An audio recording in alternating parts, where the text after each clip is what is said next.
Chapter 4 Box 5 Armand Moncharmin wrote such voluminous memoirs during the fairly long period of his co-management that we may well ask if he ever found time to attend to the affairs of the opera otherwise than by telling what went on there. M. Moncharmin did not know a note of music, but he called the Minister of Education and Fine Arts by his Christian name, had dabbled a little in society journalism, and enjoyed a considerable private income. Lastly, he was a charming fellow, and showed that he was not lacking in intelligence, for as soon as he made up his mind to be a sleeping partner in the opera, he selected the best possible active manager, and went straight to Firmin Richard. Firmin Richard was a very distinguished composer, who had published a number of successful pieces of all kinds, and who liked nearly every form of music and every sort of musician. Clearly, therefore, it was the duty of every sort of musician to like Monsieur Firmin Richard. The only things to be said against him were that he was rather masterful in his ways and endowed with a very hasty temper. The first few days which the partners spent at the opera were given over to the delight of finding themselves the head of so magnificent an enterprise, and they had forgotten all about that curious fantastic story of the ghost, when an incident occurred that proved to them that the joke, if joke it were, was not over. Monsieur Firmin Richard reached his office that morning at 11 o'clock. His secretary, Monsieur Remy, showed him half a dozen letters which he had not opened because they were marked private. One of the letters had at once attracted Richard's attention, not only because the envelope was addressed in red ink, but because he seemed to have seen the writing before. He soon remembered it was the red handwriting in which the memorandum book had been so curiously completed. He recognized the clumsy, childish hand. He opened the letter and read, Dear Monsieur Manager, I am sorry to have to trouble you at a time when you must be so very busy, renewing important engagements, signing fresh ones, and generally displaying your excellent taste. I know what you have done for Carlotta, Sorelli, and little Gemmes, and for a few others whose admirable qualities of talent or genius you have suspected. Of course, when I use these words, I do not mean to apply them to La Carlotta, who sings like a squirt, and who ought never to have been allowed to leave the Ambassadeurs and the Café Joquin, nor to La Sorelli, who owes her success mainly to the coach-builders, nor to little Gemmes, who dances like a calf in a field. And I am not speaking of Christine Daae either, though her genius is certain, whereas your jealousy prevents her from creating any important part. When all is said, you are free to conduct your little business as you think best, are you not? All the same, I should like to take advantage of the fact that you have not yet turned Christine Daae out of doors by hearing her this evening in the part of the Belle, as that of Margarita has been forbidden her since her triumph of the other evening. And I will ask you not to dispose of my box to-day, nor on the following days, for I cannot end this letter without telling you how disagreeably surprised I have been, once or twice, to hear, on arriving at the opera, that my box has been sold, at the box office, by your orders. I did not protest, first, because I dislike scandal, and second, because I thought that your predecessors, Messieurs Debenay and Polonais, who were always charming to me, had neglected, before leaving, to mention my little fads to you. I have now received a reply from those gentlemen to my letter asking for an explanation, and this reply proves that you know all about my memorandum book, and consequently that you are treating me with outrageous contempt. If you wish to live in peace, you must not begin by taking away my private box. Believe me to be, dear Monsieur Manager, without prejudice to these little observations, your most humble and obedient servant, Opera Ghost. The letter was accompanied by a cutting from the agony column of the Revue Théâtrale, which ran, O.G. There is no excuse for R and M. We told them, and left your memorandum book in their hands. Kind regards. They are keeping up the joke? said Monsieur Richard. But I don't call it funny. What does it all mean? Asked Monsieur Moncharmin. Do they imagine that because they have been managers of the opera, we are going to let them have a box for an indefinite period? I am not in the mood to let myself be laughed at long, said Firmin Richard. It's harmless enough, observed Armand Moncharmin. What is it they really want, a box for tonight? Monsieur Firmin Richard told his secretary to send box 5 on the grand tier to Messieurs de Bienne and Poligny, if it was not sold. It was not. It was sent off to them. De Bienne lived at the corner of the Rue Scribe and the Boulevard des Capucines, Poligny in the Rue Aubert. O Ghost's 2 letters had been posted at the Boulevard des Capucines post office, as Moncharmin remarked after examining the envelopes. You see, said Richard. They shrugged their shoulders, and regretted that 2 men of that age should amuse themselves with such childish tricks. They might have been civil for all that, said Moncharmin. Did you notice how they treat us with regard to Carlotta, Sorelli, and little Jams? Why, dear fellow, these 2 are mad with jealousy. To think that they went to the expense of an advertisement in the Revue Théâtrale. Have they nothing better to do? By the way, said Moncharmin, they seem to be greatly interested in that little Christine Daae. You know as well as I do that she has the reputation of being quite good, said Richard. Reputations are easily obtained, replied Moncharmin. Haven't I a reputation for knowing all about music? And I don't know one key from another. Don't be afraid.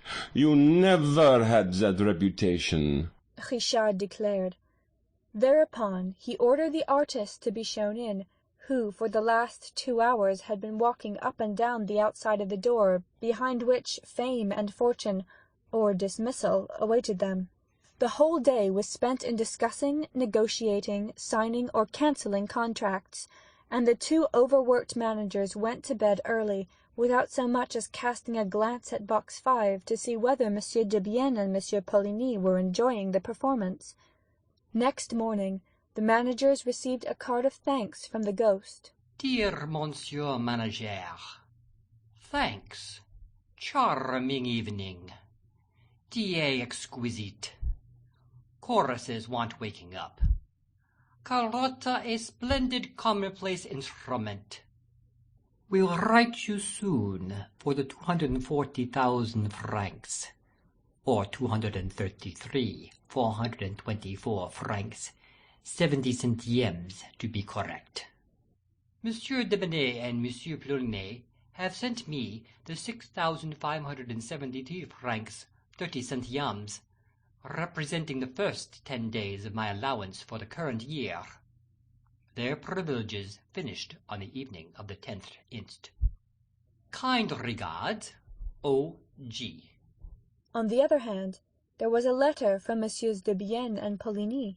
Gentlemen, we are much obliged for your kind thought of us, but you will easily understand that the prospect of again hearing Faust, pleasant though it is to ex-managers of the opera, cannot make us forget that we have no right to occupy box 5 on the grand tier, which is the exclusive property of him of whom we spoke to you when we went through the memorandum book with you for the last time.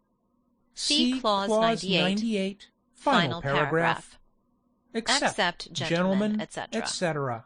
Oh, these fellows are beginning to annoy me, shouted Firmin Richard, snatching up the letter. And that evening box 5 was sold. The next morning, Monsieur Richard and Moncharmin, on reaching their office, found an inspector's report relating to an incident that had happened the night before, in Box 5. I give the essential part of the report. I was obliged to call in a municipal guard twice this evening, to clear Box 5 on the grand tier, once at the beginning and once in the middle of the second act. The occupants who arrived as the curtain rose on the second act created a regular scandal by their laughter and their ridiculous observations. There were cries of "Hush!" all around them, and the whole house was beginning to protest when the box-keeper came to fetch me. I entered the box and said what I thought necessary. The people did not seem to me to be in their right mind, and they made stupid remarks. I said that if the noise was repeated, I should be compelled to clear the box. The moment I left, I heard the laughing again, with fresh protest from the house. I returned with a municipal guard, who turned them out. They protested, still laughing, saying they would not go unless they had their money back. At last they became quiet, and I allowed them to enter the box again. The laughter at once recommenced, and this time I had them turned out definitely.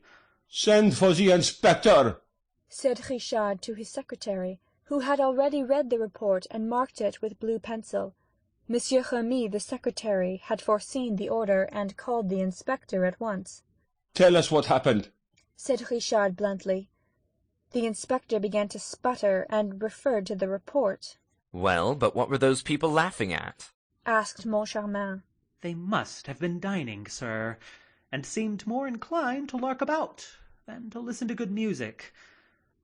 The moment they entered the box, they came out again and called the box-keeper, who asked them what they wanted. They said, "Look in the box. There's no one there, is there?"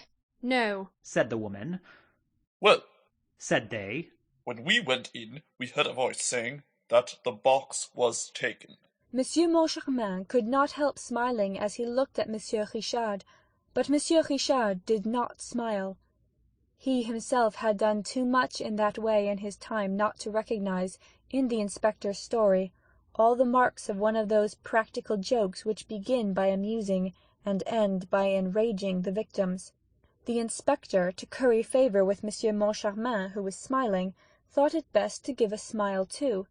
A most unfortunate smile. Monsieur Richard glared at his subordinate, who thenceforth made it his business to display a face of utter consternation. "However, when the people arrived," roared Richard, "there was no one in the box, was there?" "Not a soul, sir, not a soul. Nor in the box on the right, nor in the box on the left. Not a soul, sir, I swear. The box-keeper told it me often enough, which proves that it was all a joke." "Oh, you agree, do you?" said Richard. "You agree. It's a joke, and you think it's funny, no doubt." "I think it in very bad taste, sir." "And what did the box-keeper say?" "Oh, she just said it was the opera ghost. That's all she said." And the inspector grinned, but he soon found that he had made a mistake in grinning, for the words had no sooner left his mouth than Monsieur Richard, from gloomy, became furious. "Send for the box-keeper," he shouted. "Send for her, this minute, and bring her to me here, and turn all of those people out." The inspector tried to protest, but Richard closed his mouth with an angry order to hold his tongue. Then, when the wretched man's lips seemed shut forever, the manager commanded him to open them once more. "Who is this opera ghost?" he snarled, but the inspector was by this time incapable of speaking a word. He managed to convey by a despairing gesture that he knew nothing about it, or rather that he did not wish to know. "Have you ever seen him? Have you seen the opera ghost?" The inspector, by means of a vigorous shake of the head, denied ever having seen the ghost in question. Very well, said Monsieur Richard coldly. The inspector's eyes started out of his head, as though to ask why the manager had uttered that ominous "Very well." because I'm going to settle the account of anyone who has not seen him, explained the manager. As he seems to be everywhere, I can't have people telling me that they see him nowhere. I like people to work for me when I employ them. Having said this, Monsieur Richard paid no attention to the inspector, and discussed various matters of business with his acting manager, who had entered the room meanwhile. The inspector thought he could go, and was gently, oh, so gently, sidling towards the door, when Monsieur Richard nailed the man to the floor with a thundering "Stay where you are." Monsieur Remy had sent for the box-keeper to the Rue de Provence, close to the Opera, where she was engaged as a porteress. She soon made her appearance. "What's your name?" "Madame Giry. You know me well enough, sir. I'm the mother of little Giry. Little Meg, what?" This was said in so rough and solemn a tone that for a moment Monsieur Richard was impressed. He looked at Madame Giry, in her faded shawl, her worn shoes, her old taffeta dress and dingy bonnet.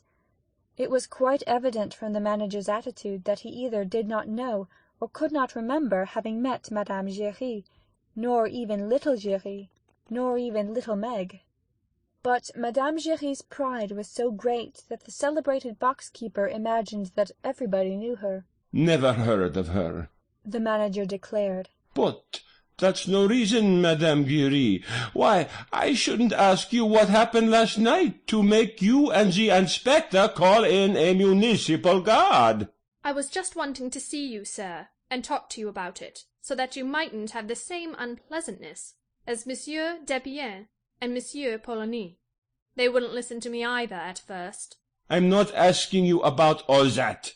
I'm asking you what happened last night." Madame Giry turned purple with indignation. Never had she been spoken to like that. She rose as though to go, gathering up the folds of her skirt and waving the feathers of her dingy bonnet with dignity, but, changing her mind, she sat down again and said in a haughty voice, "I'll tell you what happened.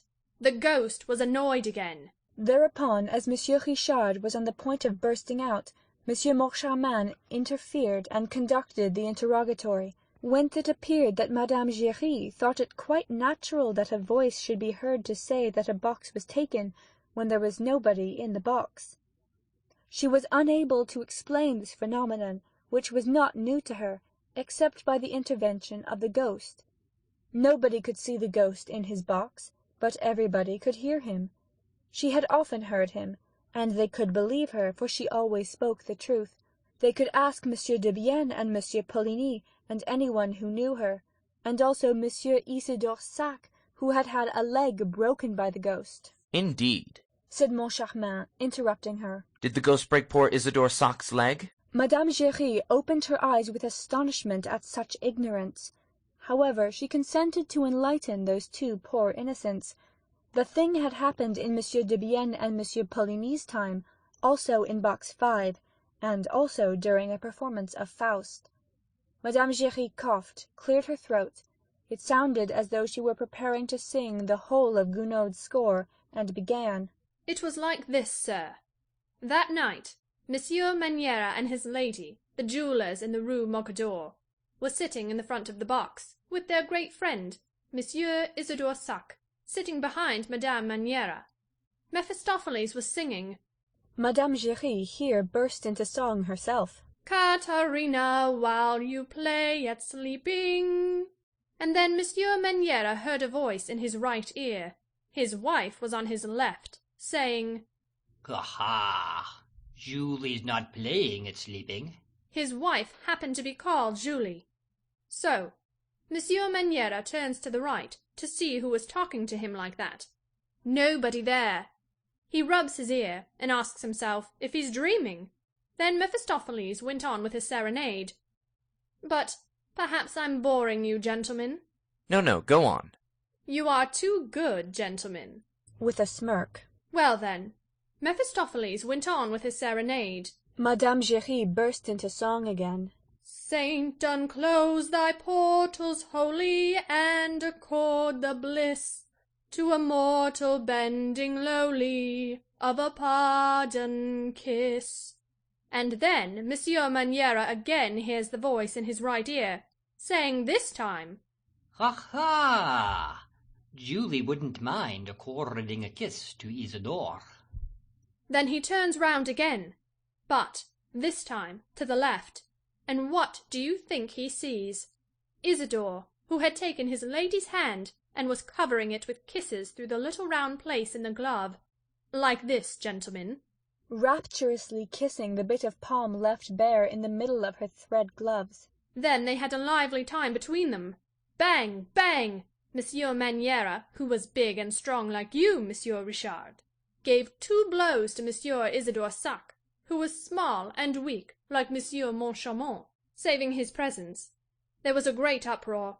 People in the house shouted, That'll do! Stop them! He'll kill him! Then, at last, Monsieur Isidore Sac managed to run away. Then the ghost had not broken his leg? Asked Monsieur Moncharmin, a little vexed that his figure had made so little impression on Madame Giry. He did break it for him, sir, replied Madame Giry haughtily. He broke it for him on the grand staircase, which he ran down too fast, sir, and it will be long before the poor gentleman will be able to go up it again. Did the ghost tell you what he said in Monsieur Maniera's right ear? Asked Monsieur Moncharmin, with a gravity which he thought exceedingly humorous. No, sir, it was Monsieur Maniera himself, so— But you have spoken to the ghost, my good lady? As I'm speaking to you now, my good sir, Madame Giry replied. And when the ghost speaks to you, what does he say? Well, he tells me to bring him a footstool. This time Richard burst out laughing, as did Moncharmin and Remy, the secretary. Only the inspector, warned by experience, was careful not to laugh, while Madame Giry ventured to adopt an attitude that was positively threatening. Instead of laughing, she cried indignantly, you'd do better to do as Monsieur Poligny did, who found out for himself. Found out about what? Asked Moncharmin, who had never been so much amused in his life. About the ghost, of course. Look here. She suddenly calmed herself, feeling that this was a solemn moment in her life. Look here, she repeated. They were playing Le Jouve. Monsieur Poligny thought he would watch the performance from the ghost's box. Well, when Leopold cries, "Let us fly," you know, and Eleazar stops them and says, "Whither go ye?" Well, Monsieur Poligny, I was watching him from the back of the next box, which was empty. Monsieur Poligny got up and walked out quite stiffly, like a statue, and before I had time to ask him, "Whither go ye?" like Eleazar, he was down the staircase, but without breaking his leg. Still, that doesn't let us know how the opera ghost came to ask you for a footstool, insisted Monsieur Moncharmin. Well, from that evening, no one tried to take the ghost's private box from him. The manager gave orders that he was to have it at each performance, and whenever he came, he asked me for a footstool. Tut tut, a ghost asking for a footstool. Then this ghost of yours is a woman? No, the ghost is a man. How do you know? He has a man's voice. Oh, such a lovely man's voice. This is what happens. When he comes to the opera, it's usually in the middle of the first act. He gives 3 little taps on the door of box 5. The first time I heard those 3 taps, when I knew there was no one in the box, you can think how puzzled I was. I opened the door, listened, looked, nobody, and then I heard a voice say, Mademoiselle Jules. My poor husband's name was Jules. A footstool, please. Saving your presence, gentlemen, it made me feel all overish like. But the voice went on. Don't be frightened, Mademoiselle Jules. I'm the opera ghost. And the voice was so soft and kind that I hardly felt frightened. The voice was sitting in the corner chair, on the right, in the front row. Was there anyone in the box on the right of box 5? Asked Moncharmin. No. Box 7 and box 3, the one on the left, were both empty. The curtain had only just gone up. And what did you do? Well, I brought the footstool. Of course it wasn't for himself he wanted it, but for his lady. But I never heard her, nor saw her. Eh? What? So now the ghost is married? The eyes of the two managers travelled from Madame Giry to the inspector, who, standing behind the box-keeper, was waving his arms to attract their attention. He tapped his forehead with a distressful forefinger, to convey his opinion that the widow Jules Giry was most certainly mad, a piece of pantomime which confirmed Monsieur Richard in his determination to get rid of an inspector who kept a lunatic in his service. Meanwhile, the worthy lady went on about her ghost, now painting his generosity. And at the end of the performance he always gives me 2 francs, sometimes 5, sometimes even 10, when he has been many days without coming. Only, since people have begun to annoy him again, he gives me nothing at all.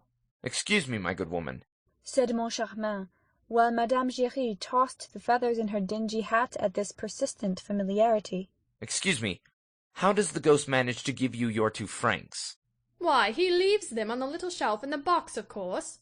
I find them with the programme, which I always give him. Some evenings I find flowers in the box, a rose that must have dropped from his lady's bodice, for he brings a lady with him sometimes. One day they left a fan behind them. Oh, the ghost left a fan, did he? And what did you do with it? Well, I brought it back to the box next night. Here the inspector's voice was raised. You've broken the rules. I shall have to fine you, Madame Giry. Hold your tongue, you fool, muttered Monsieur Firmin Richard. You brought back the fan, and then? Well, then they took it away with them, sir. It was not there at the end of the performance, and in its place they left me a box of English sweets, which I'm very fond of. That's one of the ghost's pretty thoughts. That will do, Madame Giry. You can go. When Madame Giry had bowed herself out, with a dignity that never deserted her, the manager told the inspector that they had decided to dispense with that old madwoman's services, and when he had gone in his turn, they instructed the acting manager to make up the inspector's accounts. Left alone, the managers told each other of the idea which they both had in mind, which was that they should look into that little matter of box 5 themselves. End of chapter 4.